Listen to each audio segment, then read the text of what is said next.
very warm welcome to IDFC First Bank Presents Leaders of Tomorrow Season 13. I'm Ritwika Gupta, and today we are marking a very special occasion, International Day of Persons with Disabilities. This episode is dedicated to celebrating the spirit of entrepreneurship that knows no boundaries. My first guest is someone who has redefined inclusion for the deaf community. Alok Kejriwal has transformed his personal experience into a national movement through his venture India Signing Hands.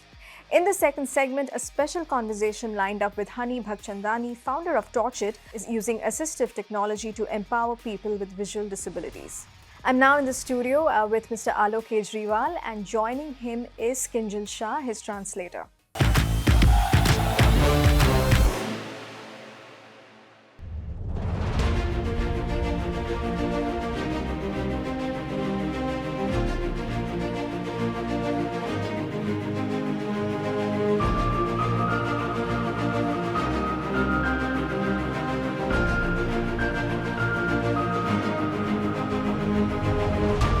Mr. Alok, it's a pleasure to be chatting with you today on ET Now Leaders of Tomorrow. I humbly welcome you to our studio, and welcome to you as well, Kinjal, for being on Leaders of Tomorrow. So, Mr. Alok, I want to begin this interview by asking you, one of the most important questions. Now, you turned your personal challenge into a national movement. Tell me, what was that moment that inspired you to create India Signing Hands? So ISH was not immediately set up. It was not possible. I will explain you how it went. I grew up, I am a deaf person. I am from Assam. It's a Marwadi family from Assam. And when it was difficult communicating with my parents, that time there was no communication. In the school, the teachers were not communicating. There were so many barriers. There was so much of frustration. I am deaf, and there were so many deaf people who had the same experiences like me. The problems were same. So then the ones who were experienced, we all got in together. We made, we decided that we wanted to give accessibility. But before that, in India, there are 30,000 babies who are born deaf every year. And these people will not have accessibility. There is nothing accessible in India. I wanted to give 100% accessibility to in school education, in communication, in entertainment, in jobs, in everything. So that is why I set up India Signing Hands and information. You're absolutely right. Accessibility is often overlooked in mainstream conversations. But tell me, from a business standpoint, how did you see this as a viable business model? How did you identify the market opportunity in accessibility?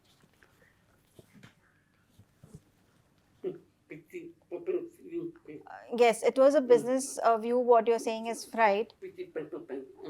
Business people also might understand that, businessmen must understand that accessibility is also what we need to give accessibility in entertainment, in everything. They can make the opportunity for the deaf people. If you do not give the opportunity, there are 63 million deaf people in India, like me, who are purely deaf like me, who are missing out on all these opportunities. So as businessmen, we need to give them the opportunities, and through them you get more benefit, you get more business from the deaf community. 63 million people, you are getting 63 million potential customers. Absolutely. So for all the viewers today who are watching this show, who are hearing about ISH, for the first time, just walk us through the kind of work you do, in terms of accessibility, in terms of education, in terms of the kind of tools that you provide to help the community at large.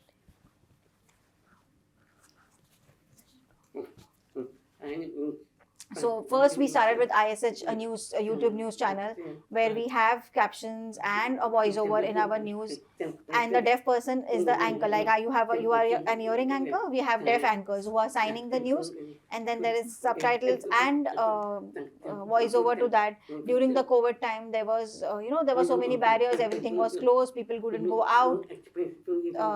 But if there was no accessibility on TV, whatever guidelines were given, the deaf would not know. My team stayed at home. They were working from home. All the safety rules that were announced by the government, whatever happened during the lockdown, everything was informed to the deaf through sign language. The news in ISH. And otherwise, without that, it would have been very difficult, and a lot of deaf lives would have been lost. Apart from that, we also have courses and then stories for kids through ISH Kids channel, where we make stories for kids in sign language. And then we have a call sign app which also provides interpreter services between deaf and the hearing. Okay. So that's an interpreter service program that we have. Plus, we also have entertainment where we have ISL interpreter in movies, so that the movies are accessible. Then we have in education we have courses. So there are a lot of things that we are doing. So our team is very skilled in editing, in videography, in subtitling, in captioning, in voiceovers, in content writing. Everybody is smart. Yeah, most of the team can do everything except here. I'm a businessman. There are a lot of people who have my experience. We've joined and we've empowered these deaf people, and the team decides what they have to do, and so that we can bring about a better change in our community. You know, the awareness, the recognition, and the adoption of sign language in India is very limited. What do you think are the steps that need to be taken, especially from a policy point of view or public awareness point of view, that can help, more people to learn about sign language?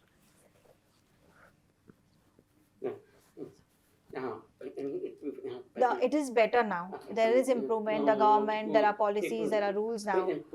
The policy has been changed. It's already there. The government has already made the law. There is RPWD Act 2016. It's already there. There is a law. It's better now, but people and the entertainment industry or everybody in general, they do not follow the law. They do not follow the policy that are there, because there's not enough of awareness. There's no marketing for that. I want the government to keep a watch and make a system more strict and force people to follow the policy, follow the rules, the law that is already there about accessibility for the deaf, so that the deaf people will get 100% accessibility in education, in movies, in entertainment, in communication, in everything, and they can enjoy their life. No, absolutely. That's very inspiring. But tell me, for businesses, for corporate India, how can they make their workplaces more inclusive? Not just in terms of day-to-day communication, but also in terms of hiring people and just to make the overall ecosystem more inclusive.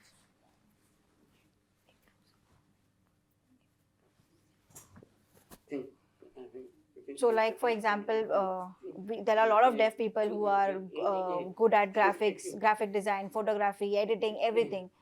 Except for here, they can do everything. Like how we have it in our company. I'm a deaf businessman. I can do stuff. I can run my company.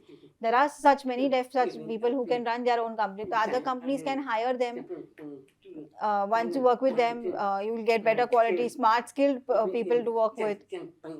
There are sometimes it happens that they are better than hearing employees as well, because they cannot hear. They are more focused on the work, and they give better output. Yeah, and they can more time, 10 times more output than the hearing person, and you'll enjoy working and be happy with a deaf person, and you'll be successful as well. Absolutely. So, Mr. Alok, tell us, what have been some of your biggest leadership lessons on this journey? What have been your biggest takeaways as an entrepreneur?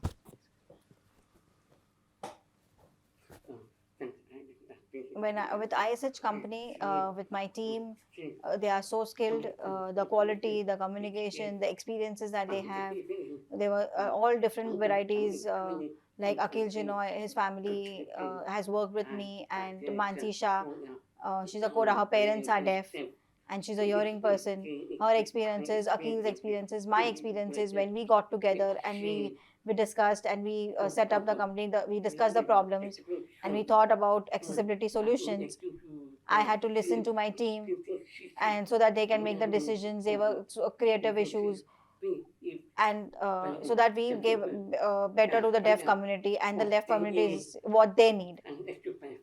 I listened to my team. I have empowered them. They have my entire team. I cannot keep on ordering. Maybe I am the boss, but they are creative people. There are different ideas. It's benefit. So when we discuss, we take ideas from everybody and then make accessibility. We solve the accessibility issue in all sorts of life, in education and entertainment and everything. So that's what I've learned. And finally, as we are wrapping up this very inspiring conversation, tell me, what is your long-term vision for ISH, in the next 5 to 10 years, perhaps? My vision is that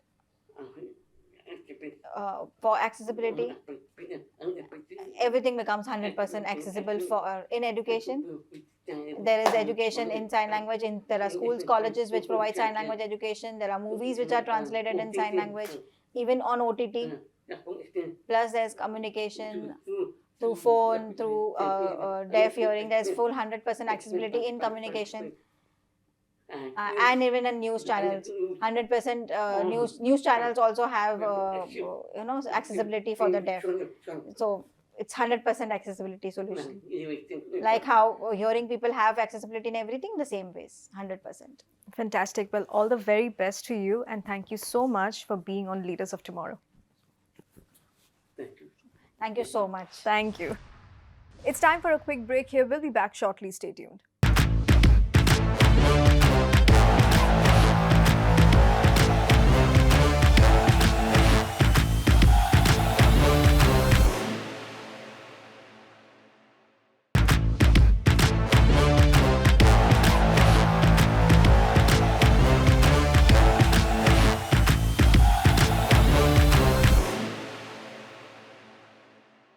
Welcome back to IDFC First Bank presents Leaders of Tomorrow Season 13. On this special episode for the International Day of Persons with Disabilities, I'm now joined by Hunny Bhagchandani in this segment, who's changing lives through his company Torchit.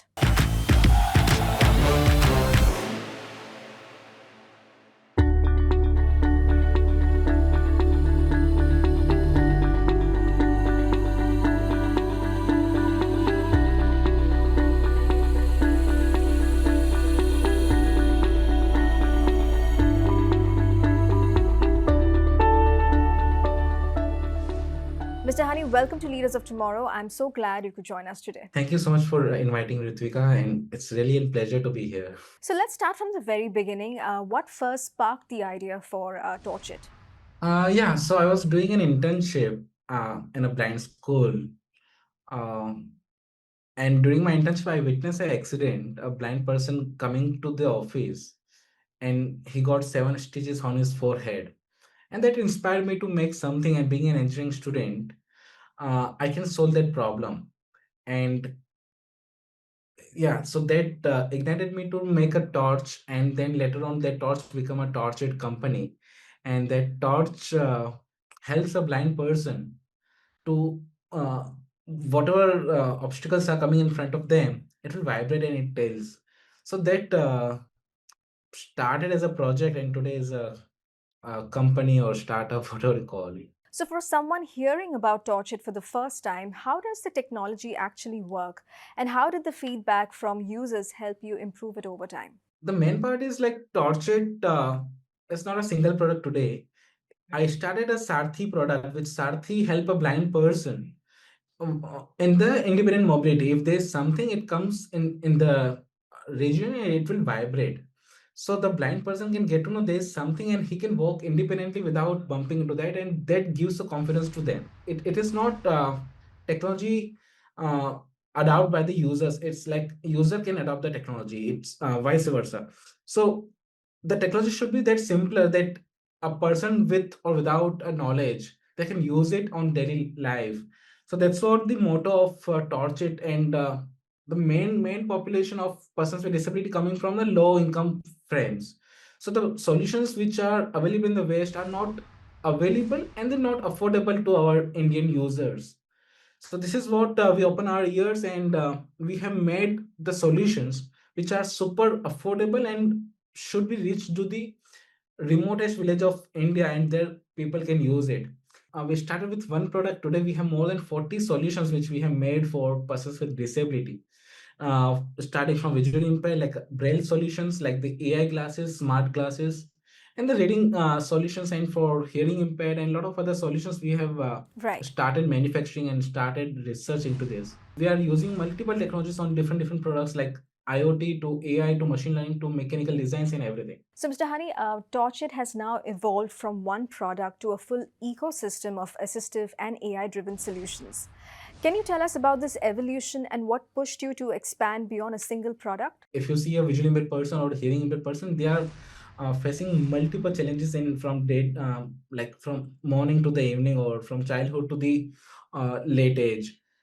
So we appear into the lot of newspaper. We got a national award in 2021, and after that we got a very good publicity, and many people reach out to us. So that allows us to create some kind of, like, there are solutions available, but not available or not aware to them. So that allows us to make an ecosystem like Enable Mart, like, which is Amazon for accessibility, Amazon for persons with disability. So on that Enable Mart, we have more than 900 solutions. So Torchit started with one product, with one single problem solving, and now we have all kind of solutions for all type of disabilities. Now, assistive tech is often seen as a niche space. What made you confident that there was a real business opportunity here? And how do you manage to balance profit and purpose as a company?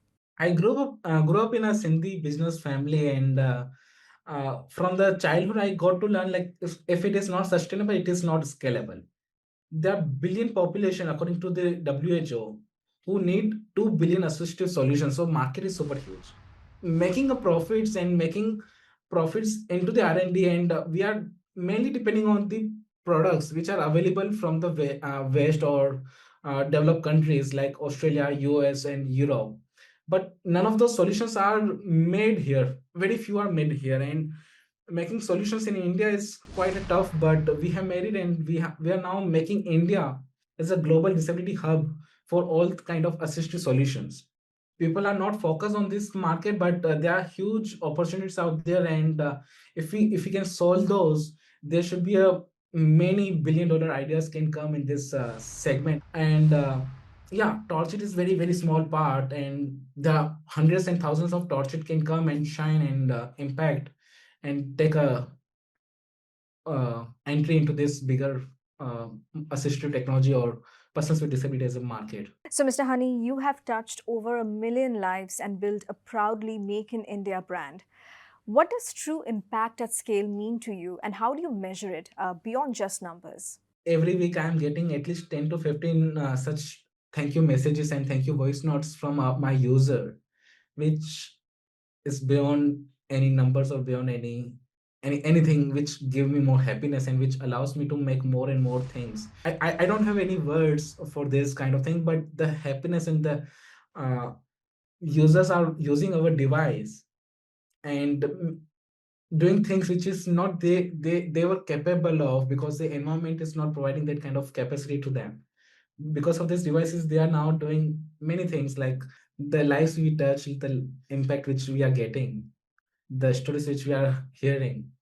So the entire team is motivated to work on this and making more and more innovative and affordable assistive devices for them. And we're not just manufacturing. We are not just a product company. We are a service company. We consider to be service company. We have more than 100 visually impaired trainers across India who are providing proper training for our devices, and those trainers are become our micro entrepreneurs. So this is what we are building, an entire ecosystem for change. Now, every startup entrepreneur has their own share of roadblocks.